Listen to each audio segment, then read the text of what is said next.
Hi, I'm Jerry Cohn. I'm a friend of Matthew's. Matthew and I serve together at the church. We've been blessed by God to be able to be his hands and feet on Sunday mornings at the Heights Church in Prescott Valley.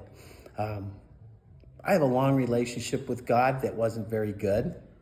Most of my life, I was raised as a Catholic, and most of my life, I pretty much just ignored God. But God was gracious enough to give my wife and I a son when I was about 40 years old. We had lost a child before, and we lost one since. Now I have a 29-year-old with two beautiful granddaughters living at my house. God has been gracious to my wife and I. Through all of the things that I have done, my wife has stayed next to me. She has loved me despite myself. And in the last 10 or 15 years, I've been blessed by God to be able to serve him. I've gotten to know him. I know where I'm gonna end up someday. And I've met the most amazing people in my life, the people that I respect the most, that I care about the most, because they serve God. God has been good to us. We have a home. I have good health. I'm the youngest in my family, and all my brothers and sisters are still alive.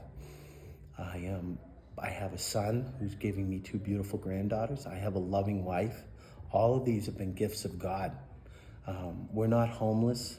We have a nice little house. We're just blessed with pretty good health and strength.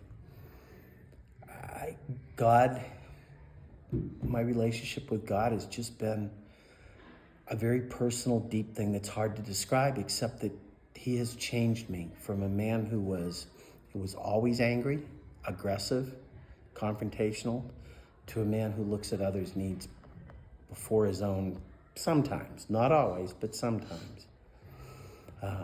Without God, I would have been probably dead a long time ago. I'd have been a drunk driver, I'd have been in jail, would have done something stupid. With God in my life, there's been peace, there's some harmony, there's a purpose that I never had before, more than just getting up and going to work every day, which I've been driven to most of my life. That I have a purpose to represent him. I have been blessed with that. And that we have a church and a church family that Matthew can attest to, that's there for support and friendship and love, even when we don't deserve it. And I guess that's why I love God the way I do. He has died for us. He's taught us. He's shown us we can live a life that isn't really about our wants right now, that it's about him, that it's more than just about us. So when things aren't great, I know that my life is more than just the struggles I'm going through. I know my life is about spending the eternity with God. Thanks, Matt.